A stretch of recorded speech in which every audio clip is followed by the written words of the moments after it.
Imagine that you're in college. You have a GPA of 3.5. You have an excellent study habit routine. You eat healthy. You don't even drink alcohol. You work out. You keep your dorm room clean. And now you want to be social.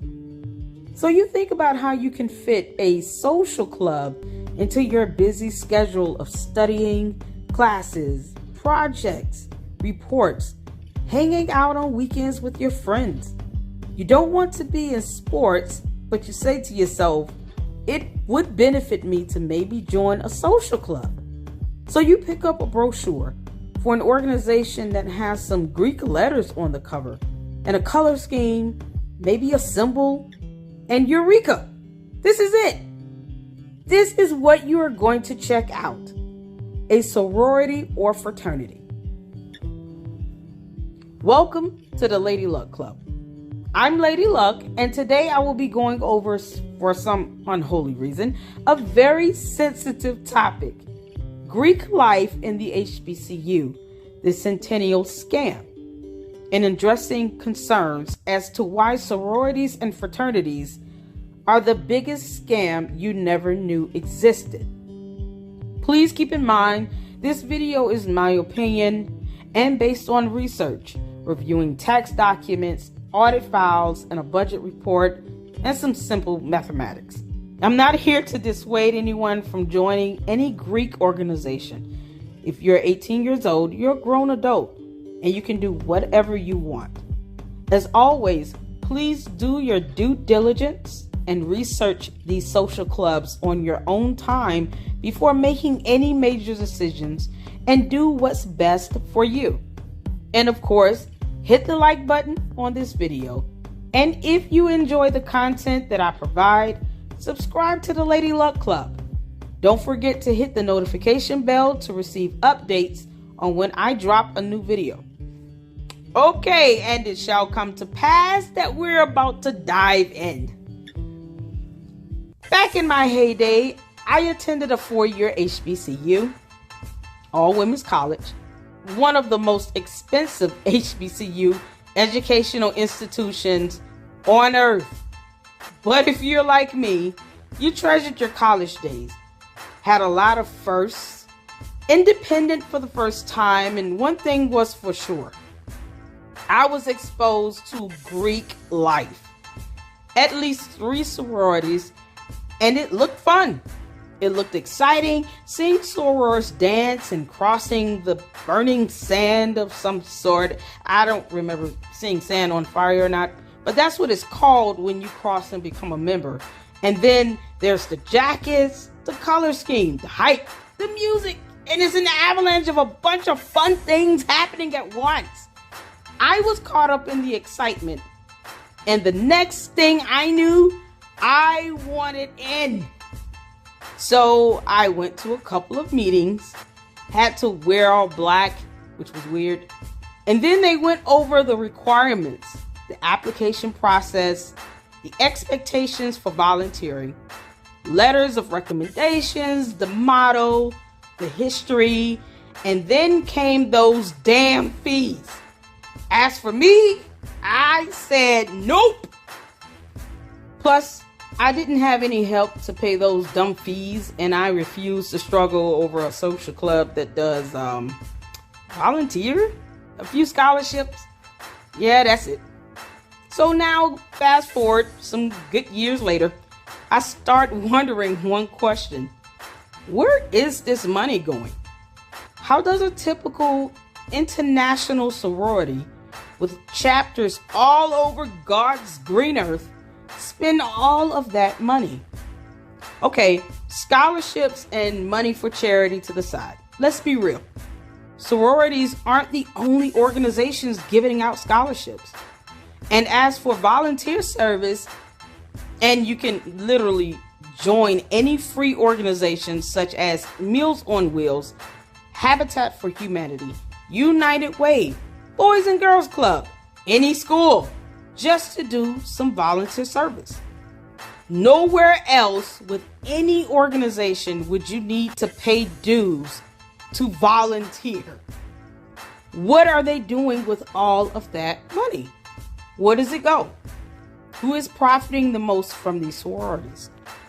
Well, let's take a look at one sorority as an example for today's video. The Delta Sigma Theta Sorority Incorporated. Delta Sigma Theta sorority was founded by 22 collegiate women at Howard University on January 13, 1913 in Washington, D.C. However, they were not incorporated until 1930. The mission statement reads as follows. Delta Sigma Theta Sorority Incorporated is to serve as a private, not-for-profit organization whose purpose is to provide assistance and support through established programs in local communities throughout the world. One of the first acts of public service was Delta Sigma Theta's active participation in the suffrage movement in March of 1913. Here's an interesting piece of history. Delta Sigma Theta founders were initially members of the Alpha Kappa Alpha organization from 1908 to 1913 until the 22 founding members decided to break free and create a new sorority called Delta Sigma Theta. So yes, once upon a time, everyone was wearing pink and green. The Delta Sigma Theta colors are crimson and cream, representing courage and purity. The elephant symbol represents strength, determination, and high goals. The current national president of Delta Sigma Theta is L.C. Cook Holmes, selected in the year 2022. Let's talk about the money. Delta Sigma Theta Incorporated, as it's listed on the tax document filings, is located in Washington, D.C., tax exempt since July 1952. They are listed as a nonprofit tax code designation 501c7, which is defined as social and recreational clubs. The IRS forms they use every year for filings is the IRS Form 990. And the organization is able to claim a federal tax exempt status every year. According to my research, as of April 2022, the cost to join Delta Sigma Theta is around $605 in national initiation fees and around $315 in chapter initiation fees. And this is just a big estimate.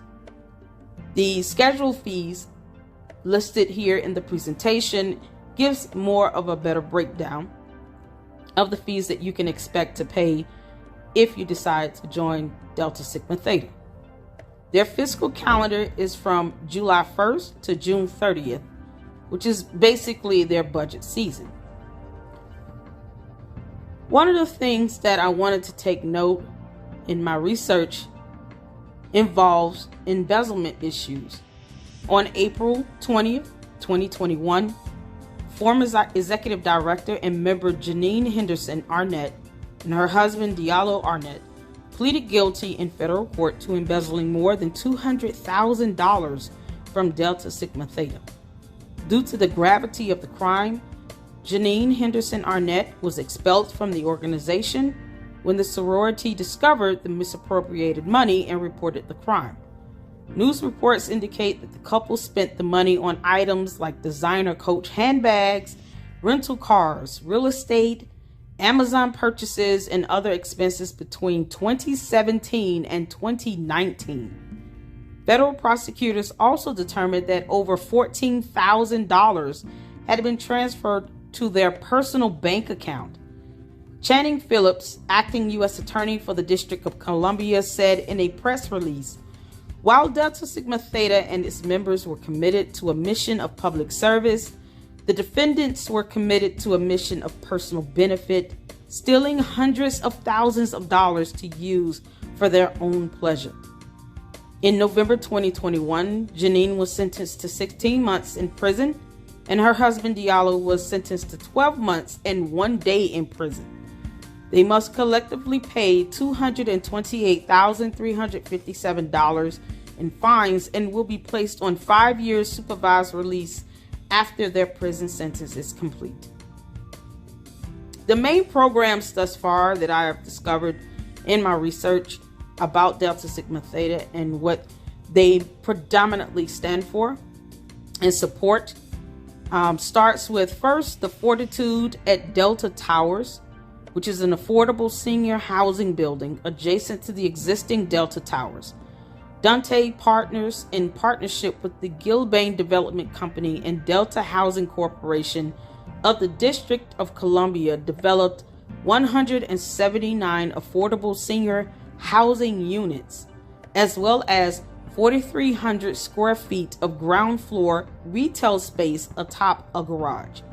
The project is financed using 4% low-income housing tax credits, a housing production trust fund financing, and tax-exempt bonds. The development commenced construction in October 2018 and opened its doors in November 2020. The next thing to note, due to national economic trends such as unstable employment, threat to Social Security as we know it, and the widening gap between wealth and poverty are the basis for the development of Financial Fortitude, the current economic development program initiative of Delta Sigma Theta Sorority Incorporated. Financial Fortitude is a process that will help participants to set and define goals, but not give any money, develop a plan to achieve them, but not give any money, and to put the plan into action, but no money. The process serves as a blueprint to address all aspects of personal finances, but not give you a dime of money. The Financial Fortitude Initiative is comprised of 10 components and provides a collaboration of information from one major economic corporation and other well-known financial institutions. The 10 components are, none of it involves cutting you a check or sending you money, so I'm not even going to read it all. But I would encourage you all to go on the website, for Financial Fortitude's website, to find out more information about that program. There's no proof of members receiving money from this specific initiative, so why does it exist? If they're claiming any expenses from this worthless initiative, it is certainly not due to the concept that they are giving money to sorors experiencing financial hardships. In my opinion, real life problems require real life solutions. Of all of the revenue flowing into this organization, you would think that there would be a direct financial hardship program to assist members with rent, food, utilities with direct payments to the mortgage company or the property management, the utilities company, or food vouchers. Don't tell anyone that paid dues or fees, regardless of those fees being a one-time initiation fee or recurring yearly dues, to go to some Financial Fortitude nonsense when they need to pay rent on the first. How does this help any members? If I'm missing something here with the information as far as a financial hardship program that is in place for sorors, please link that information in the comments below. The third major program that they offer is the scholarships. So here are just a few scholarships listed below that I've actually taken note, and I've placed the amounts awarded in the scholarships. This is not all of them, but this is just the ones that I've come across and wanted to include in fairness to the video. Conference events. Tickets are as low as $75 and as high as $100. So the minimum is $75. The maximum amount of the ticket is $100. Then next you have the national conventions. Okay, so where do I begin? The 2023 National Convention, Indianapolis, Indiana. I have not been able to confirm the registration fees, hotel/transportation expenses for members that must travel, or a breakdown of daily expenses for each member, but I was able to find some activities with the associated cost. Keep in mind, members already pay annual dues in two categories: the yearly national fees and then the yearly local chapter fees. My God, why? Why? However, while they're in the give me all your money mood, here are the activities and costs.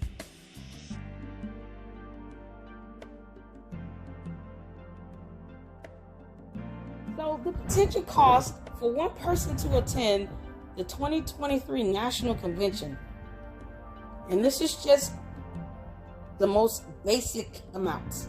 For the bare minimum activities mentioned previously, $465.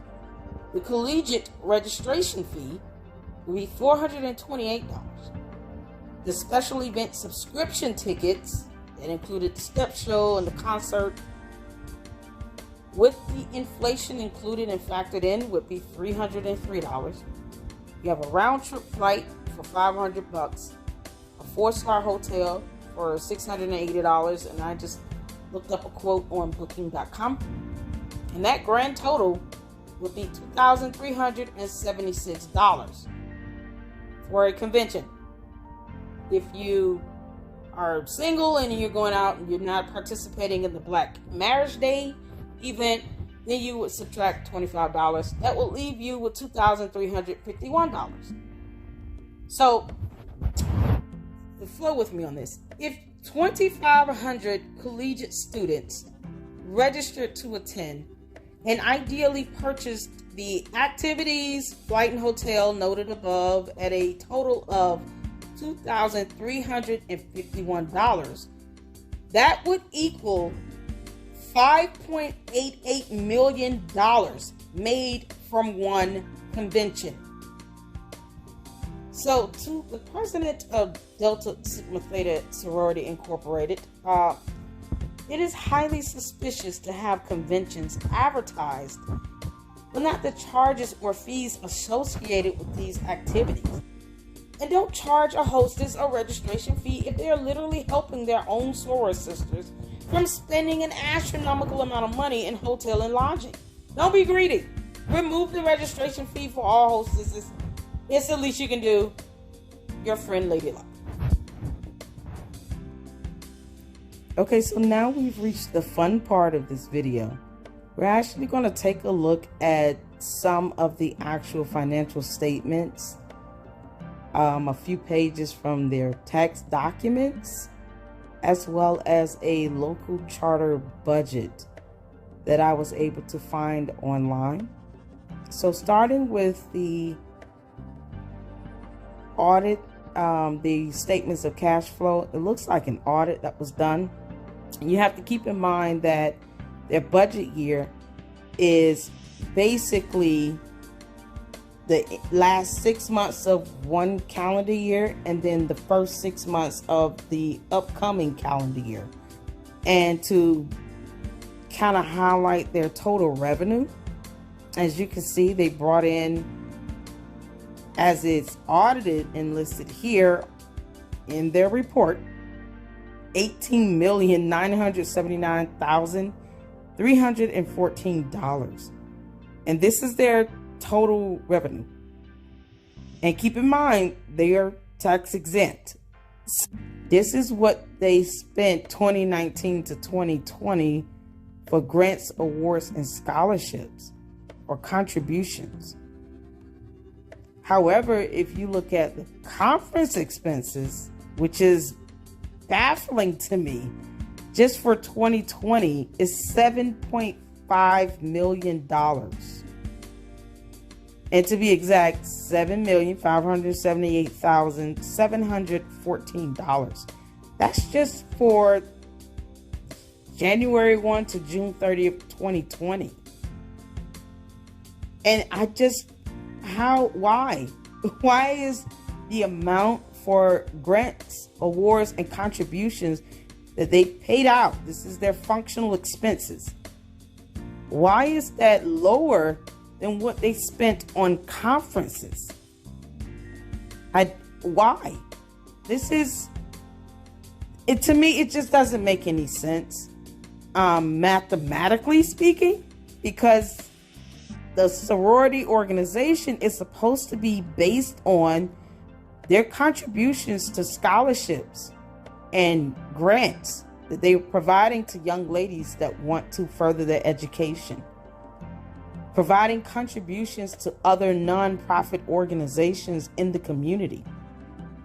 And the amount that they have spent for that particular expense for grants, awards, and contributions, as you can see, total to $1,169,113 out of a total revenue earned of $18,979,314.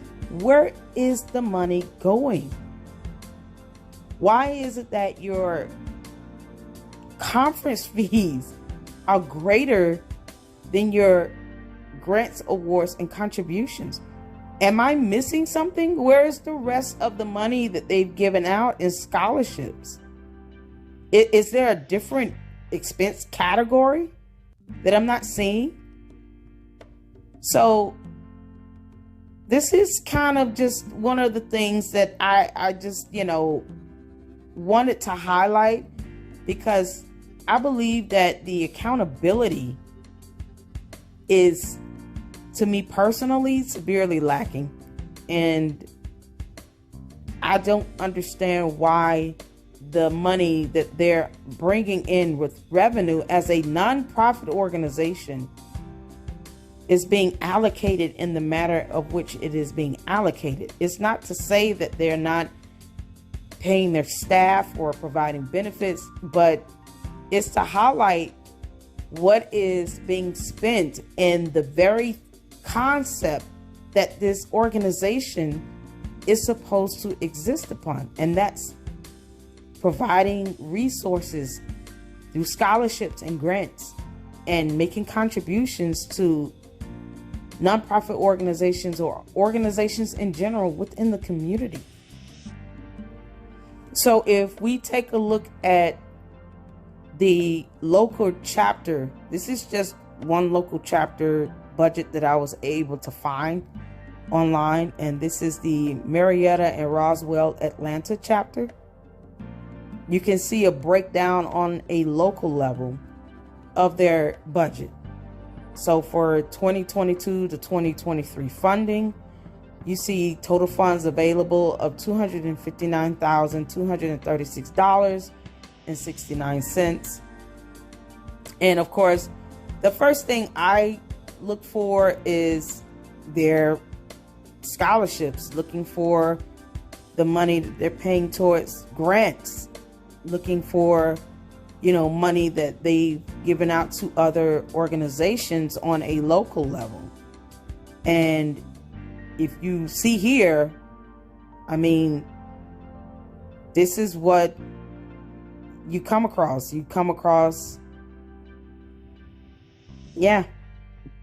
The scholarships administrative, and this is for budget line 9510, is $4,500. This is what they budgeted.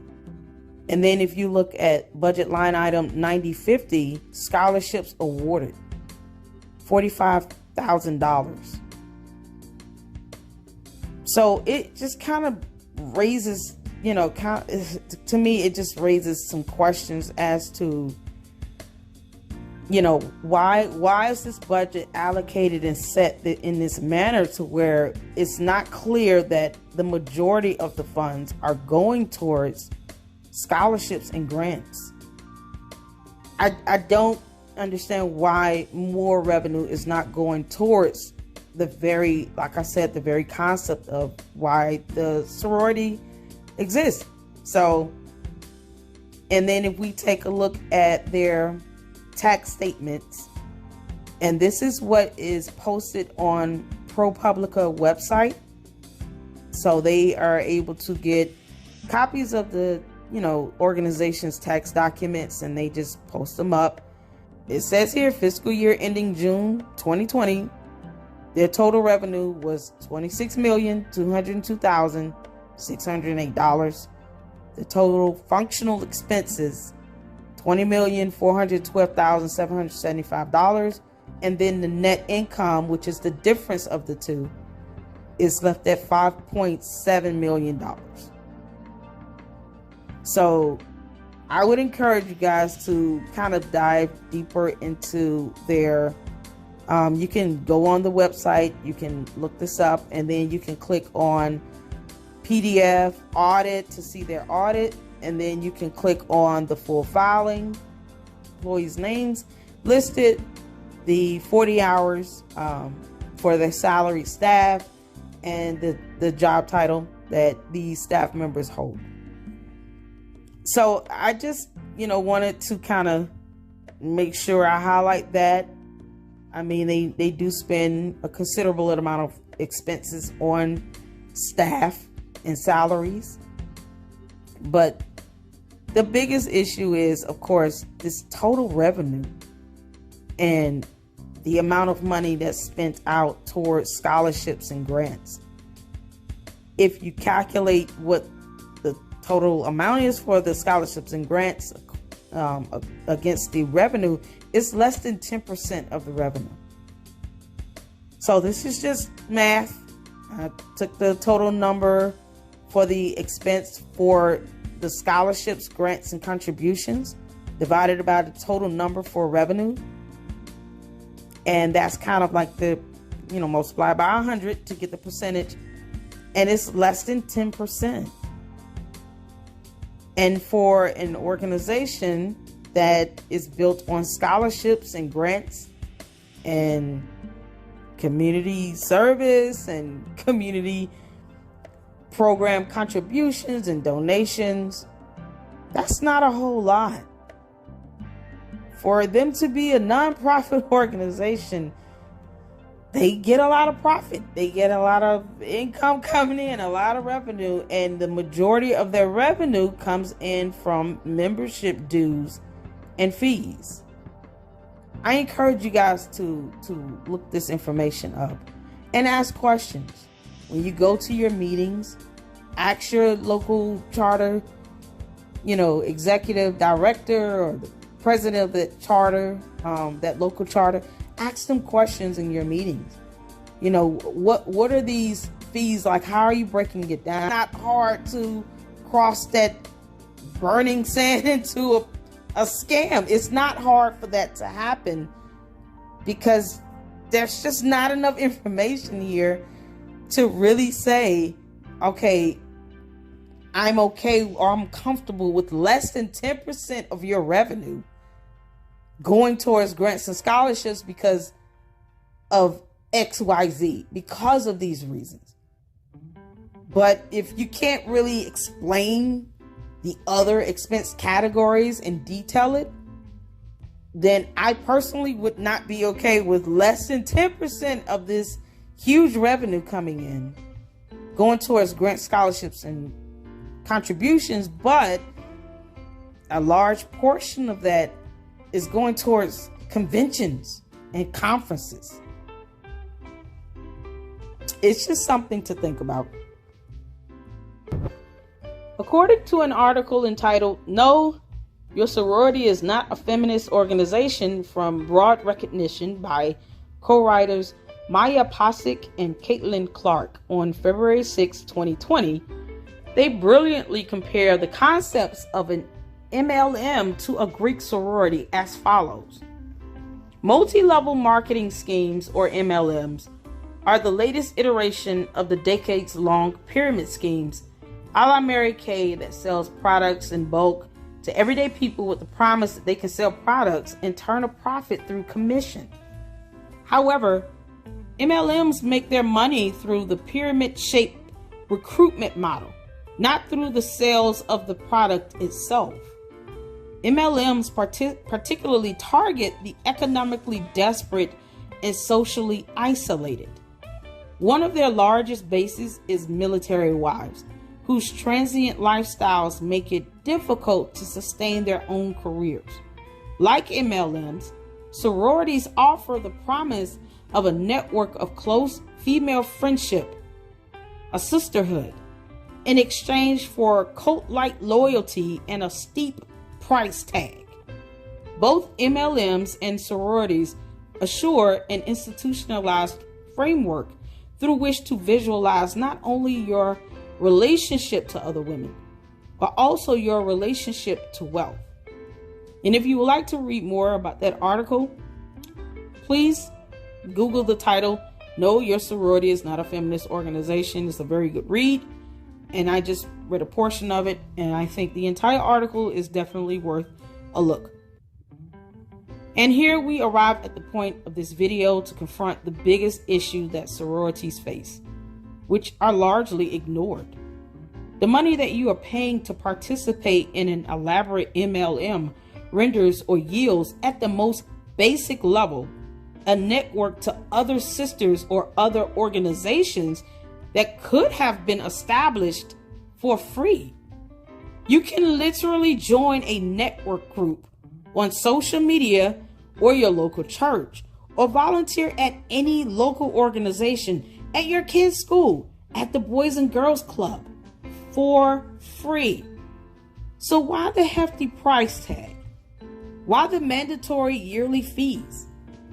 How does a sorority member request funds from their own sorority when they're experiencing any financial hardships? How does this sorority reach back down to the base of this pyramid to assist its own members when they need the help the most financially? Let's check out the differences between a standard company structure versus a multi-level marketing scheme.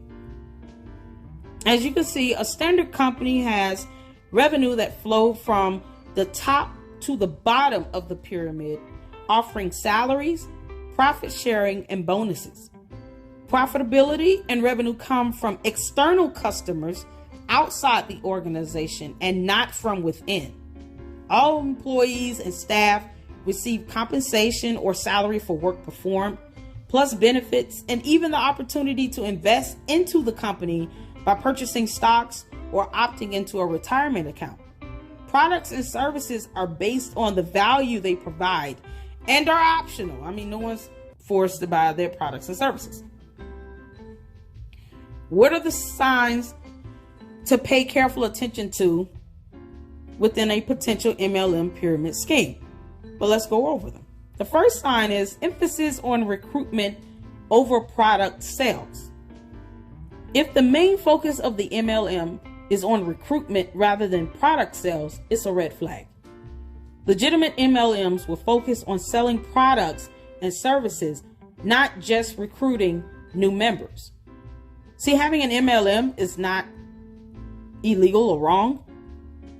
It's when it becomes a pyramid scheme where it becomes a scam.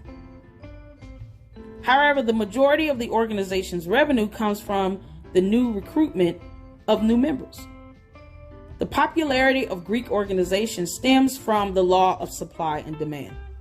Simply because the organization chooses to be highly selective by design in the number of recruits, it increases the demand for those new recruits to do whatever is necessary to join the sorority. And I mean whatever necessary, including the willingness to be hazed. For tax year 2020, Delta Sigma Theta noted that they received $11,075,260, or 62.35% of their total revenue from membership dues. The next thing to note would be a high initial investment. MLMs that require a large upfront investment are often pyramid schemes. So avoid MLMs that require you to purchase a large amount of inventory or pay a large fee to join.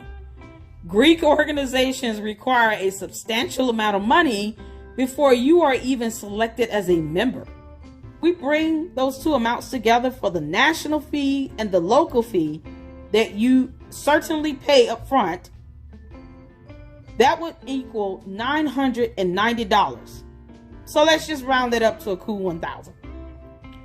To be fair, the chapter will refund declined/rescinded candidates/pyramids. They literally refer to candidates as pyramids.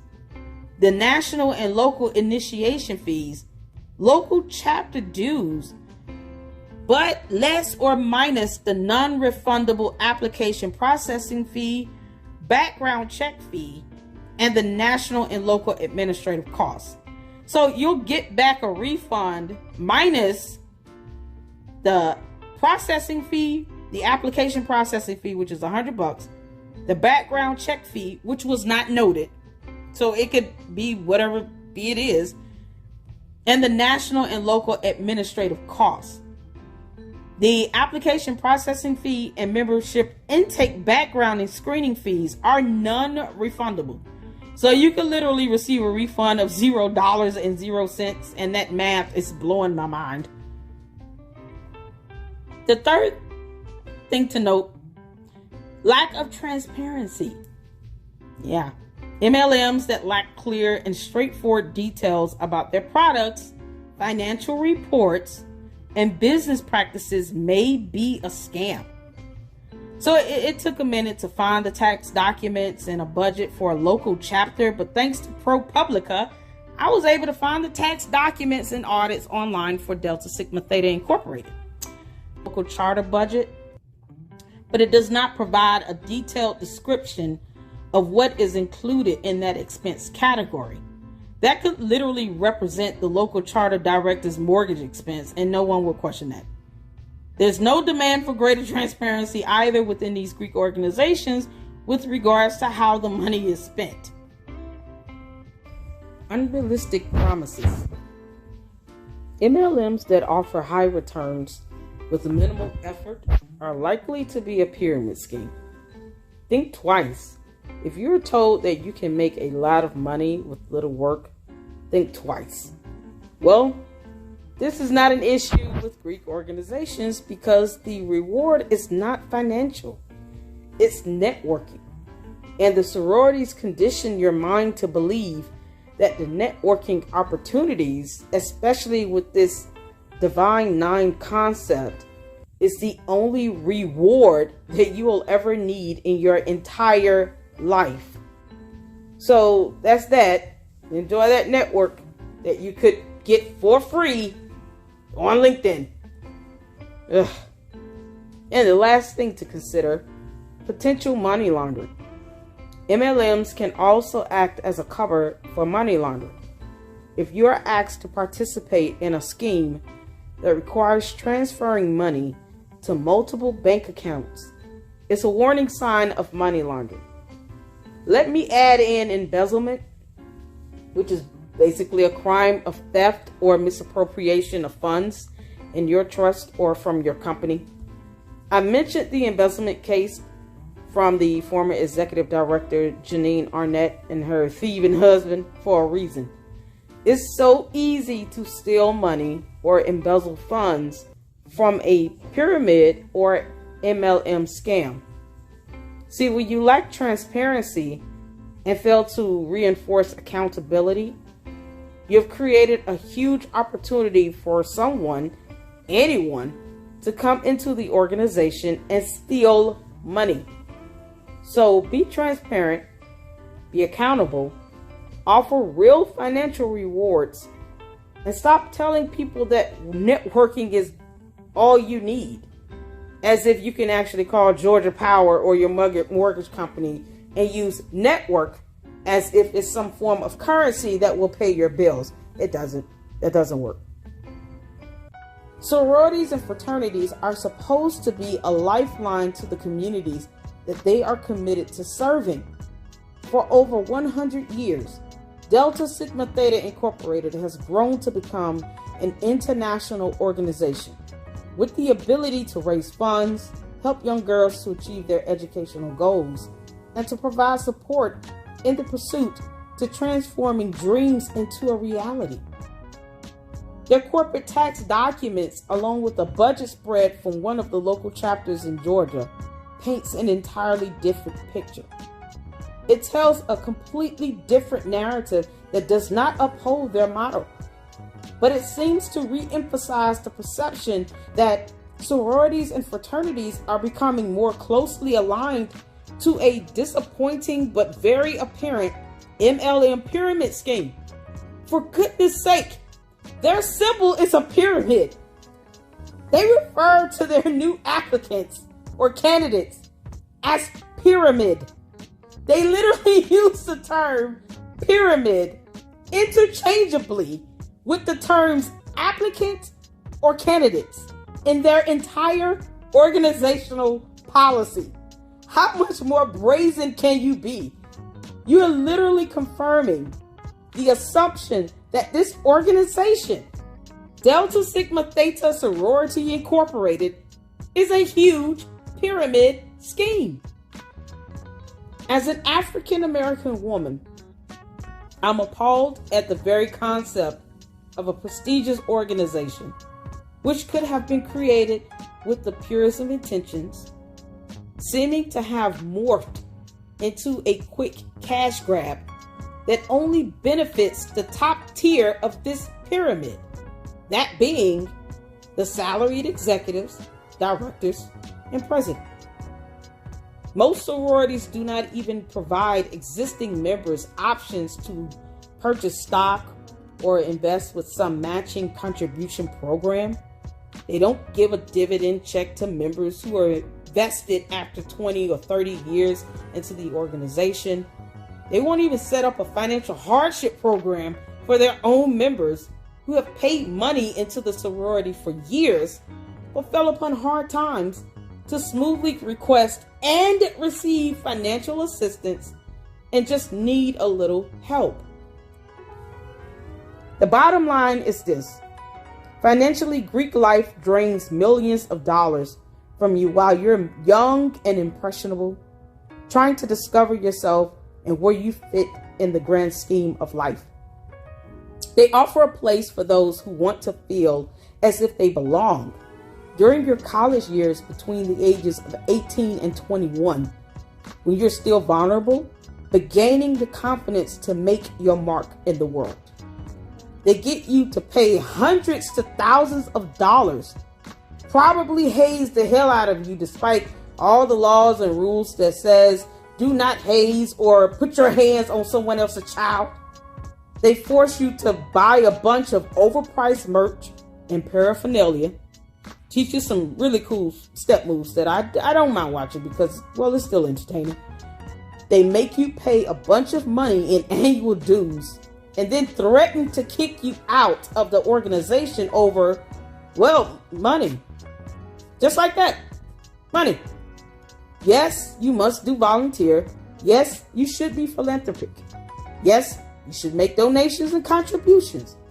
But you can literally join a nonprofit organization, such as your local church, or volunteer at a school for free. If you want to donate, by all means donate. But if you can't, then you aren't faced with the threat of being expelled from a nonprofit organization. That's no different than being kicked out of a church because you couldn't pay your tithes and offering. Are you kidding me? Wait a minute. So getting kicked out of a sorority, mind you, is the exact same thing as getting kicked out of a cult-like church. Think about it. Both are nonprofit. Both have outreach programs. Both claim to help the community. Both have options to volunteer. Both have revivals. Both have gospel concerts. Both have a bunch of people willing to dress alike and chant. The only difference is that the God I serve is not called Minerva, Greek goddess of wisdom. The devil is a liar. As for me and my house, we bless the name of Jesus. Amen. So that's that. On August 11, 2022, BuzzFeed journalist Fabiana Buontempo, and I hope I said her name right, Buontempo, did an article entitled "Former Sorority Sisters and Fraternity Brothers Are Getting Very Candid About Their Experiences with Greek Life in College." That's the entire title of the article. And surprisingly, everyone wasn't happy. There were some reviews that, of course, were elated and proud of their sorority or fraternity, and even spoke on how being a part of the organization changed their life for the better. But there were some that was not good. Many spoke on the issues with hazing, which seems to be a recurring problem in Greek life because you have a bunch of 18 to 22-year-old kids running the show. And some let the power or authority go straight to their head because they're still kids. I mean, legal, but still kids. However, there were more that spoke on the financial aspect of Greek life and called it a flat-out scam. Essentially, you see these same kids with enough common sense to calculate the cost of Greek life with no real return on investment or clear vision on how the money is actually spent. The fact that you have to pay for everything makes it harder to comprehend the insurmountable amount of money that they demand that you spend to join a non-profit organization. There were even a couple of reviews that mentioned students having to get loans to cover the cost of Greek life. Loans. Money you have to pay back to wear a jacket with matching colors, or learn a step or dance or network, volunteer.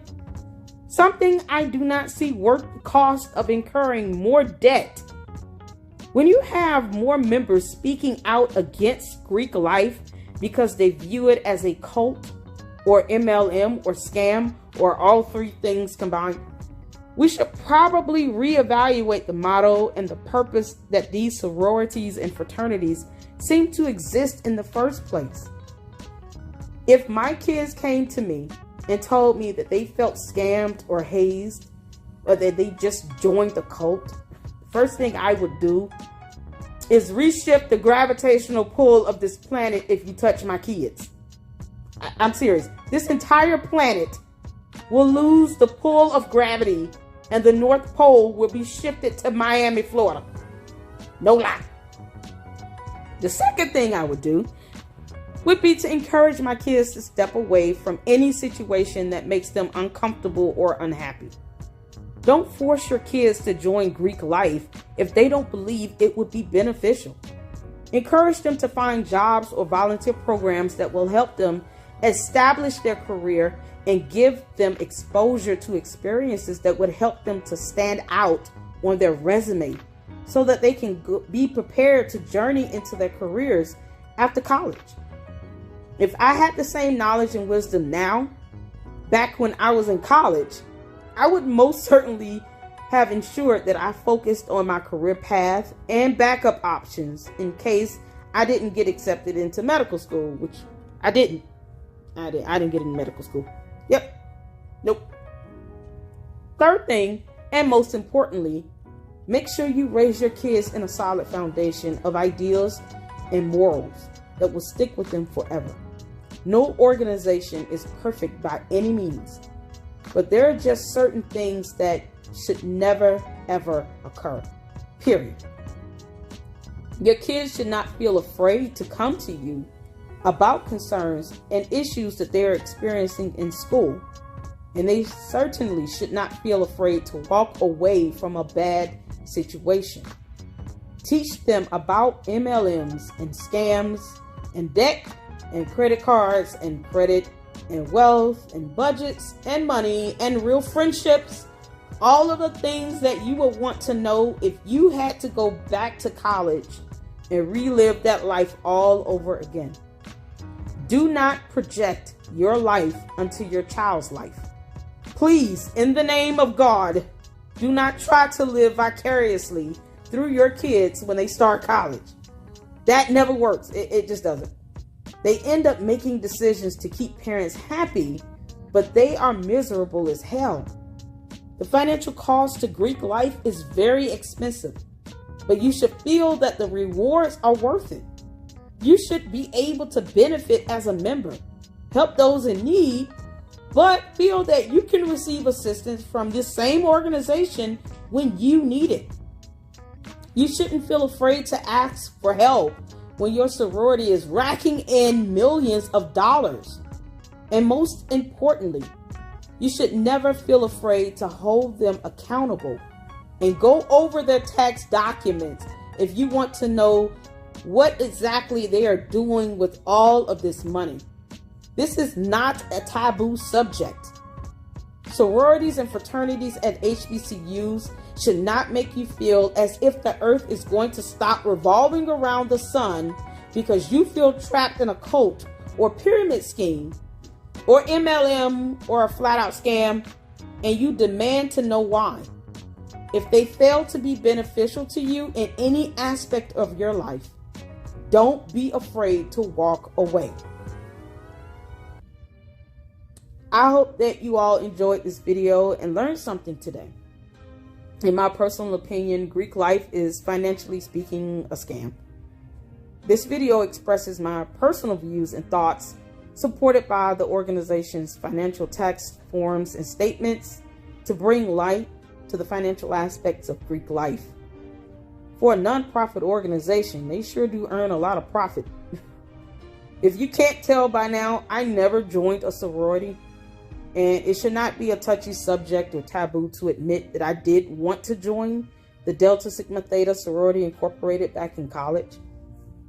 But once I saw the price list and then realized I didn't have any help covering the cost, I said nope and kept living. Even now, I still will not join any sorority, even if everything was free. In the past few weeks, while researching this information, I have come across many videos of former Greek members denouncing the organizations for primarily spiritual reasons, but also due to financial costs and mental anguish from trying to maintain and keep up with Greek life. Let me remind every human being on earth right now to always remember, you only get one life to live. If you are a part of anything that is causing more stress, harm, or anguish to you and your good health, leave it be. I don't know if these sororities are cults, but I've heard members speak about their Greek organizations possessing a cult-like mentality and personality. I'm talking about those who are hardcore, ride and dying with my frat brothers or soror sisters type of mentality. I mean, the types that if you told them, this is your last day on earth, I want you to jump off a bridge while singing the alphabets, and they actually do it without thinking about it at all. Yeah, those types of cult-like diehards. Those are the ones that perpetuate the stigma of fear-inducing anxiety that makes it hard to really enjoy being a part of something bigger than you, something that could help others, and hopefully willing to help you in return. However, if you follow the money and you don't like where it leads you, it's time to change course. If it walks like a scam, talks like a scam, smells like a scam, it's a scam. Continue to take care of yourselves, take care of each other, and until the next video.